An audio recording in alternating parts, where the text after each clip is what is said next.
I did not think I would be making a YouTube video about an egg. Certainly not one of my first YouTube videos. But I felt like the core story of what this egg was about was really something I wanted to share.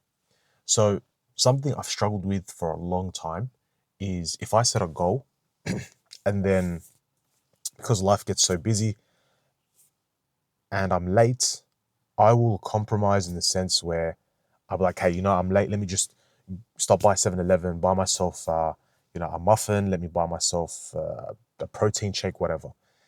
And slowly, because I've compromised there, I start to compromise on my other goals or my other good habits. And it's kind of like a dominoes effect. Because I had someone reply to my story and they said, bro, it's not that deep. You could just stop by 7-Eleven and buy, a protein shake. But you're still compromising in a sense where if you compromise here, you'll compromise somewhere else. And then later on, you tell yourself, oh, it's just a cheat day. And it tends to get messy. So I named this video the Raw Egg Momentum because when I woke up this morning, I didn't make the choice to leave the house and just have a muffin. I was like, hey, bro, I'm just going to eat these eggs raw so that the next time I wake up late, I'll have a sort of con to waking up late. So it's either wake up on time, stick to the plan, or wake up late and you don't get to stick to the plan and you end up eating raw eggs, which, by the way, has no benefits. It's just more of like a mental thing. And we're not doing it all the time, so don't worry about salmonella and all that sort of stuff. So I came across this quote, which I had to adjust a little bit. So do not seek things to happen as you planned, but seek to achieve what you planned for. And the reason I'm holding this paper is when I ate those raw eggs, the first thing I said to myself was, hey, what happened? Because I was listening to a podcast a couple of days ago about the different compasses of life. People have different compasses of life. And I'm in this sort of wave where I'm interested in the human thought pattern and whatnot. So I was like, what happened here? Because as soon as I had those eggs, I didn't have a craving. They were disgusting. I didn't have a craving to go get a muffin. So I ended up writing 3 papers worth about something I came across, which I really wanted to share. And I hope everyone sticks around to listen to. And the first thing was that quote, do not seek things to happen as you planned, but seek to achieve what you planned for. And I felt like this was such an important thing because these days we plan for, say, Z, right? And then what happens is we get lost somewhere at D or F or G and we think, oh man, it's not what I was going to plan. Like this is what I wanted to. No, you wanted to achieve what's over here. Focus on this. Whatever happens along that route, it's part of the process. You've got to plan for not just the good days, but for the bad days too. And that was what that quote led to was don't lose focus on perfect days. Focus on the most perfect outcome because you're not going to have perfect days. You're going to have more bad days than good. So it's just as important to prepare for those bad days. And even when they come, you focus on the perfect outcome, the most perfect outcome, because it can't be perfect, but it can be as perfect as you try to make it.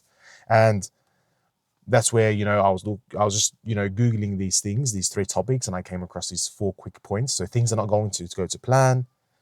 And then what is the raw egg momentum? And when we plan, there are small moments that either kills momentum or lock identity in place. And there was 3 layers to what happened. So let's get into it. That was a bit messy, but anyway.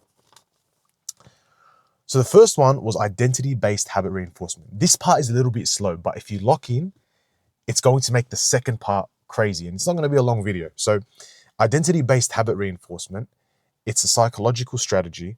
Well, this is what my research says, and guys, I'm not a psychologist, where you build lasting habits by focusing on who you want to become rather than just what you want to achieve. So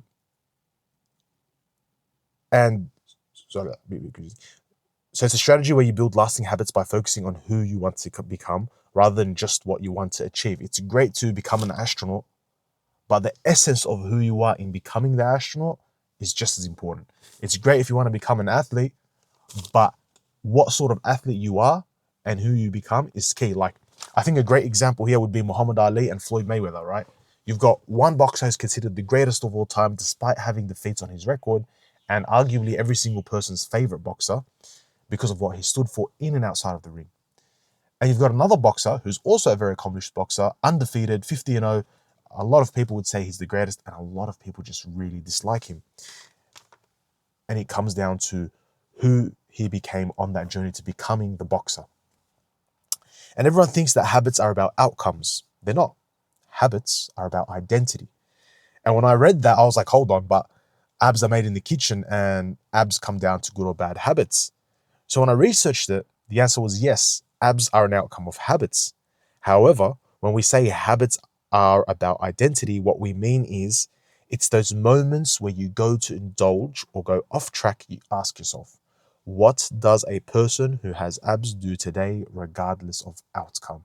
And that there was the answer to the question I got from someone who replied to my story. They said, it's okay if you're late, just stop by 7-Eleven and instead of buying a muffin, buy a protein shake. Yeah, you're right.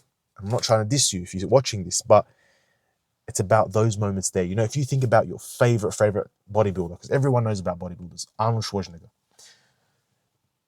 would he just walk out there and say, hey, I can buy a protein shake from 7-Eleven? Would he compromise like that? It still delivers the same outcome, but it's about who you're trying to become, not just what you're trying to achieve. You could just say, hey, I can go back to sleep and not wake up to Fajr, but does that really make you the person you want to be? You could say, hey, I'll go clubbing on Friday, Saturday because I've worked hard all week, but is that what the best person in your position is doing or the person you want to become doing? You ask yourself that. Look at any successful person and ask yourself, if you're trying to emulate them or you're trying to achieve what they've achieved, ask yourself that question. Would they do what I'm about to do regardless of outcome? Doesn't matter if they're late. Doesn't matter if they're early. Doesn't matter if, you know, their house is burning down. What are you going to do?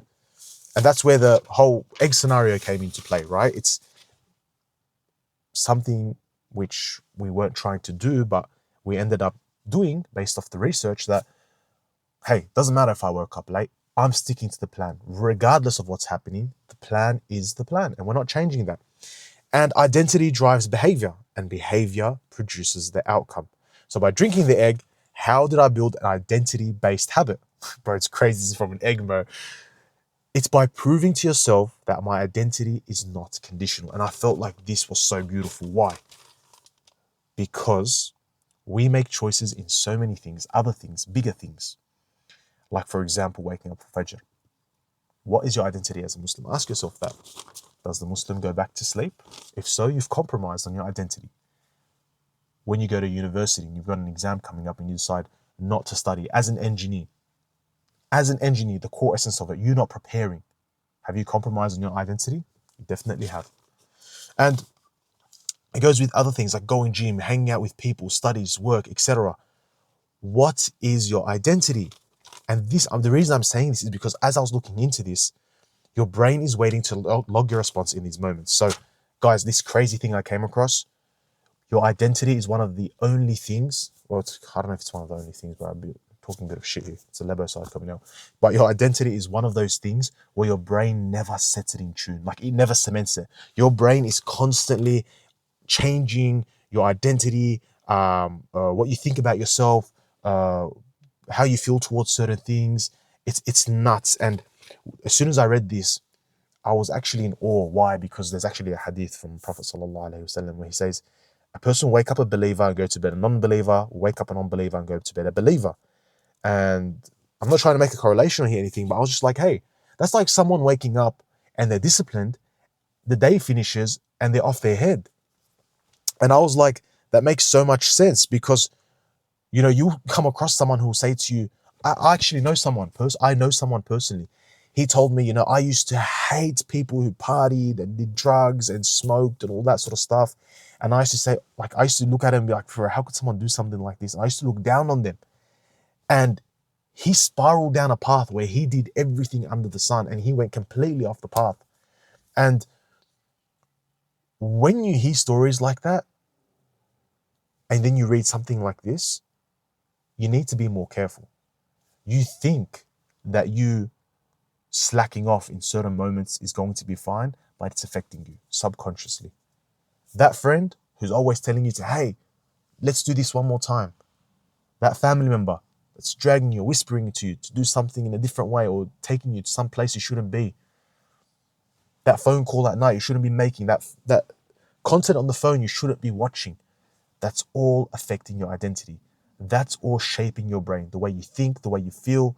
The first time you probably ever did something wrong, I want you to think about something you did wrong that you used to like be petrified to do. You're probably little Jerry looking around like, oh my God, what if someone catches me? Sooner than later, it doesn't matter anymore. You don't really care whether people see you or they don't see you. And that's exactly what this is about. Your brain's like, okay, fine, this is a part of our identity. It's perfectly fine.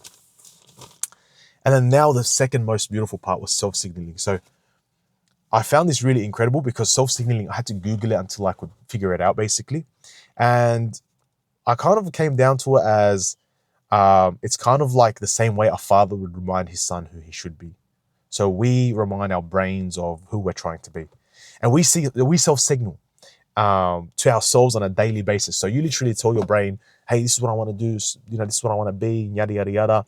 And me choosing on any other day to just enjoy the muffin. Guys, please don't think I'm making it too deep about the muffin. I'm using the muffin, the egg as an example, okay? So me choosing on another day to just enjoy the muffin told me it's okay, we can negotiate, compromise on discipline and the goal.